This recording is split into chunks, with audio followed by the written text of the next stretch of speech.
Revenons donc au calcul précis de l'ingénierie. On va regarder l'exemple du fameux cadre bi-encastré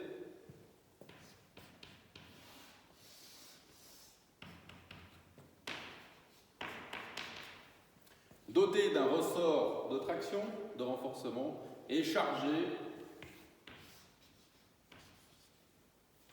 par exemple, latéralement, par une force verticale.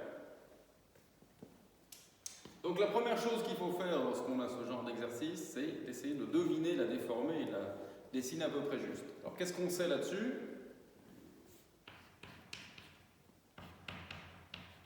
On sait qu'on a deux encastrements, donc ces deux points ne vont pas bouger.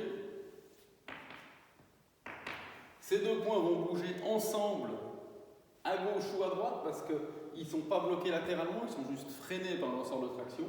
Et on peut avoir, bien sûr, une rotation. Alors une question se pose, va-t-on avoir une rotation, enfin une translation, je veux dire, à gauche ou à droite? En fonction de la déformée, on peut supposer qu'elle pourrait aller du côté droit. Alors, si ce point-là vient par là, ce point-là doit forcément se raccourcir de la même distance, du côté droit.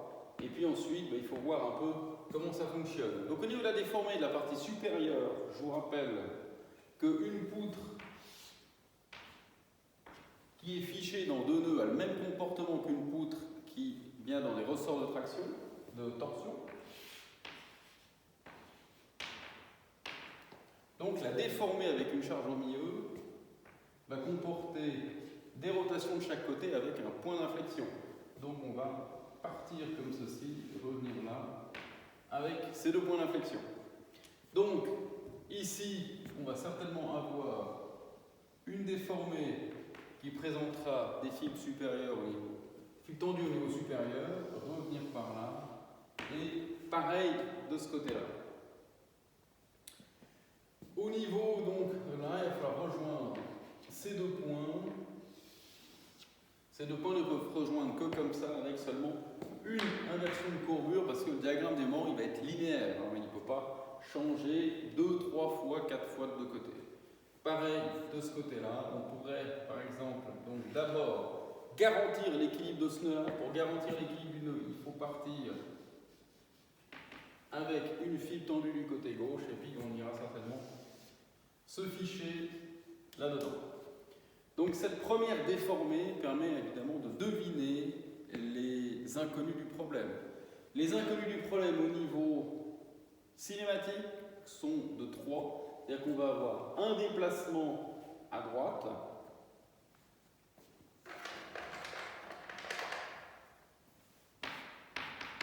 on peut appeler X1, une rotation à gauche et puis une rotation à droite, X2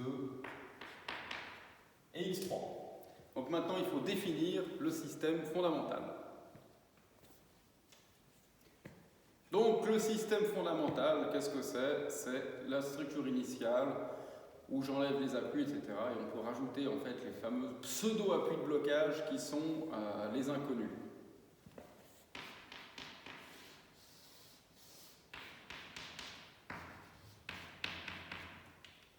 Voilà mon système fondamental avec l'inconnu X1, le déplacement horizontal de ce nœud-là, X2, la rotation ici, X3, la rotation de l'autre côté.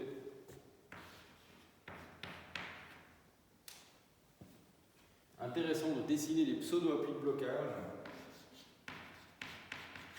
Le X1 qui est celui-ci, le X2 et le X3 qui sont les rotations. Et maintenant, pour la résolution, il n'y a plus qu'à dessiner le tableau des causes et des effets.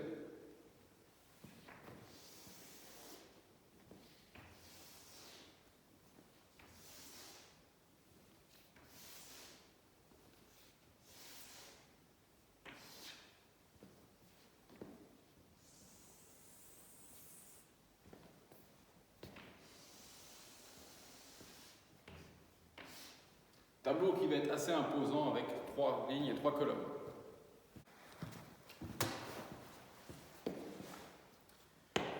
Donc x1 est égal à 1. C'est plus très chauffé à l'EPFL et en ce moment on commence à se cailler dans les auditoires, donc j'ai dû remettre une veste, désolé. On a ce système fondamental, donc cette structure, où on va bloquer x2 et x3, et on va imposer un déplacement de x1, donc on doit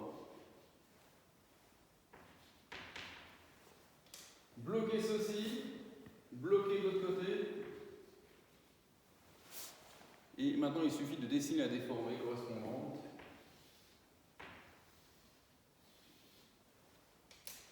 Qui va être cette structure. Donc maintenant, l'effet selon x1,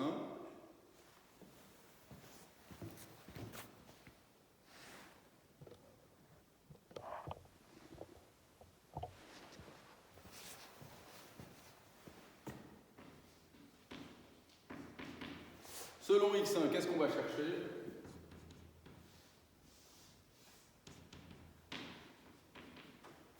Ça va être dans ce système-là et on va regarder précisément l'effet selon x1. x1 est un déplacement horizontal, c'est donc une force horizontale que je vais chercher. Il faut regarder ce qui va se passer ici. Soit l'effort normal de la traverse et l'effort tranchant qu'il y a là. Donc, à cet endroit-là,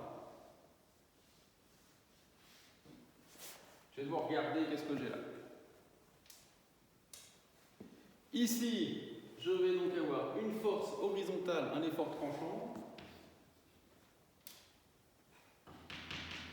qui va donc tendre les fibres à droite, donc qui va être de ce sens, et un effort normal de ce côté-là, qui va provenir par l'équilibre en fait de l'effort tranchant de cette traverse. Donc il va aussi pousser à gauche ma traverse et à ceci va se rajouter évidemment l'effort normal du ressort. Donc genre ceci plus K, parce qu'on a évidemment F est égal à K delta L vaut 1, un déplacement de 1 ici, donc j'ai bien une force de K qui va s'ajouter à l'effort tranchant que j'ai là.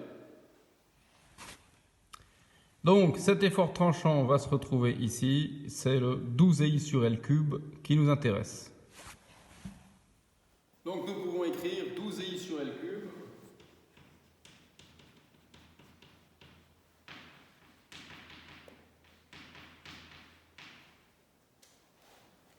à ces deux endroits, donc on va avoir 24i sur L cube plus K pour ce B11.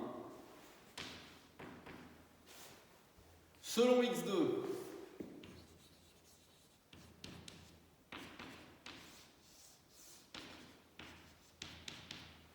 ici, qu'est-ce que l'on cherche? On cherche un effort qui est associé à l'inconnu x2. x2, c'est la rotation du nœud, cette fois-ci, c'est donc le moment qui m'intéresse. À cet endroit-là,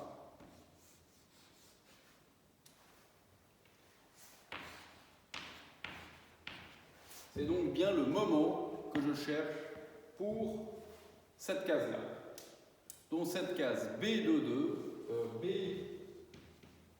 B21 va être dans cette déformée-là, je suis dans cette colonne, donc là j'ai aucun moment. J'ai un moment nul ici, et ici je tends la fibre de gauche. Ça me donne donc un moment comme ceci. On va aller voir dans le tableau où se trouve ce moment pour le chercher. Donc nous nous situons toujours dans cette déformée-là. Cette fois-ci, c'est le moment qui m'intéresse, donc c'est le 6i sur L carré qui m'intéresse.